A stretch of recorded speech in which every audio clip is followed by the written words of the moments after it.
Hi friends, welcome to study with Hanshik. Please subscribe this channel. Groups ప్రత్యేకం. తెలంగాణ ఉద్యమ చరిత్ర. 1969 April 15న వరంగల్లో 1000 స్తంభాల గుడి వరకు జరిగిన ప్రదర్శనను ఉద్దేశించి ఉత్తేజంగా మాట్లాడిన మహిళ దేవకి. 1969 తెలంగాణ ఉద్యమంలో చురుకుగా పాల్గొన్న హైదరాబాద్కు చెందిన మహిళా నాయకురాలు సుమిత్రాదేవి. 1969 మేలో హన్మకొండలో జరిగిన మహిళా సదస్సుకు ముఖ్య అతిథిగా హాజరైనది ఈశ్వరీభాయి. 1971లో జరిగిన లోక్సభ ఎన్నికల్లో తెలంగాణలోని 14 స్థానాలకు గాను తెలంగాణ ప్రజా సమితి పార్టీ ఎన్ని స్థానాలను గెలుచుకుంది? 10 స్థానాలు.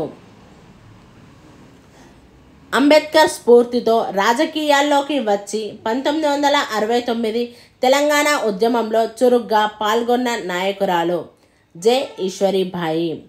1960లో ఆంధ్రప్రదేశ్ షెడ్యూల్డ్ కులాల ఫెడరేషన్కు ప్రధాన కార్యదర్శిగా పనిచేసినది జె. ఈశ్వరీభాయి. జె. ఈశ్వరీభాయి 1967లో నిజామాబాద్ జిల్లాలోని ఎల్లారెడ్డి నియోజకవర్గం నుంచి ఏ పార్టీ తరపున పోటీ చేసి గెలిచారు? Republican party. ఆంధ్రప్రదేశ్ శాసనసభకు తొలి మహిళా డిప్యూటీ స్పీకర్గా పనిచేసినది టిఎన్ సదాలక్ష్మి. తెలంగాణ ప్రజాసమితి మొట్టమొదటి సమావేశానికి అధ్యక్షత వహించినది టిఎన్ సదాలక్ష్మి. 1957 ఎన్నికల్లో నిజామాబాద్ జిల్లా కామారెడ్డి నియోజకవర్గం నుండి విజయం సాధించిన మహిళా నాయకురాలు టిఎన్ సదాలక్ష్మి. టిఎన్ సదాలక్ష్మి స్థాపించిన సంస్థలు: బంధు సేవా మండలి, అరుంధతీయ మహాసభ, బాబు జగ్జీవన్ రామ్ ట్రస్ట్, లిడ్కాప్. 1938 ఆర్య సత్యాగ్రహ సమితి ఆధ్వర్యంలో శాసనోల్లంఘనోద్యమంలో పాల్గొని జైలుకు వెళ్ళిన మహిళా నాయకురాలు సుమిత్రాదేవి. 1969 మేలో హన్మకొండలో జరిగిన మహిళా సదస్సుకు అధ్యక్షత వహించినది దేవకి. చిక్కుడపల్లిలో ఆర్య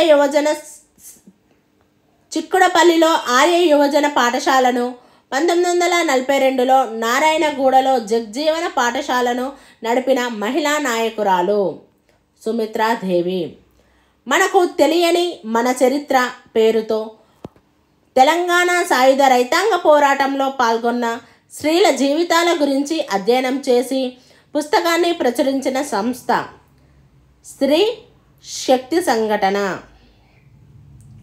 1969 తెలంగాణ ఉద్యమంలో చురుగ్గా పాల్గొని ఉద్యమానికి ఊపిరి పోసిన మహబూబ్ నగర్ జిల్లా కల్వకుర్తి ఎమ్మెల్యే శాంతాబాయి. 1969 తెలంగాణ ఉద్యమ సమయంలో హైదరాబాద్ నగర మేయర్గా ఉండి కూడా ఉద్యమంలో పాల్గొన్న ప్రముఖ మహిళా నేత శ్రీమతి కుముద్ నాయక్. దేశంలో మొదటిసారి స్త్రీల ఆరోగ్యం గురించి అధ్యయనం చేయడంతో పాటు సవాలక్ష సందేహాలు వంటి మార్గదర్శక పుస్తకాలను అందించిన సంస్థ స్త్రీ శక్తి సంఘటన. 1969 తెలంగాణ ఉద్యమంలో చురుగ్గా పాల్గొన్న మర్రి చెన్నారెడ్డి సతీమణి సావిత్రి చెన్నారెడ్డి. తెలంగాణలో వేళ్ళేనుకున్న అభ్యుదయ స్త్రీ ఉద్యమాలకు ఊపిరిపోసే ప్రాతిపదికగా ఏర్పడిన సంస్థ స్త్రీ శక్తి సంఘటన. 1969 నాటి తెలంగాణ ఉద్యమంలో చెన్నారెడ్డి అరెస్టు తర్వాత మొత్తం తెలంగాణ ఉద్యమాన్ని నడిపి చెంచల్గూడ జైల్లో శిక్ష అనుభవించిన మహిళా నాయకురాలు TN Sadalakshmi. Thank you friends.